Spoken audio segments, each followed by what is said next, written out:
Bon, la situation au Niger, là, elle devient plus que dangereuse, en fait.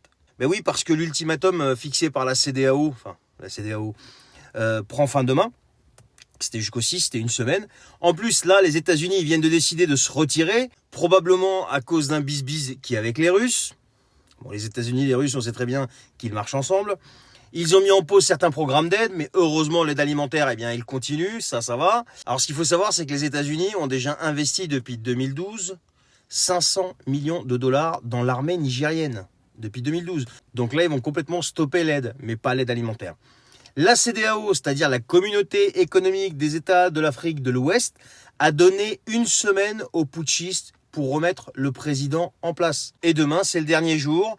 Et ils ont même des plans pour une intervention militaire, mais ils préfèrent parler d'abord. Ils préfèrent privilégier les pourparlers. Le problème, c'est qu'il y a une délégation de la CEDEAO qui est partie à Niamey, mais ils n'ont pas rencontré le chef des putschistes. Donc je ne sais pas ce que ça va donner, ça. La France, elle est derrière la CEDEAO, et certains pays sont prêts même à envoyer des troupes. Mais le Mali et le Burkina, eux, sont du côté des putschistes, et toute intervention militaire, ils l'ont dit, ça sera considéré comme une déclaration de guerre. Le Tchad, lui, a dit « j'envoie personne ». Et les putschistes, là-bas, ils ont prévenu que si jamais ça attaquait, ils allaient répliquer.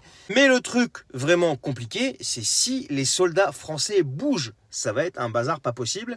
Et la France sera directement impliquée. Pourquoi ? Parce que en face, il y a quand même les Nigériens, mais il y a aussi les Russes. Les Russes. Déjà qu'on est borderline avec ce qui se passe en Ukraine, plus que borderline. Et si on s'y met aussi au Niger face aux Russes, je ne sais pas ce que ça va donner. Enfin, on ne sait pas. Ça va être une belle béchamel. Et en plus de ça, la ministre des Affaires étrangères, Colonna, a dit que pour l'instant, il n'était pas question de retirer les soldats français, comme l'avait demandé le chef des putschistes.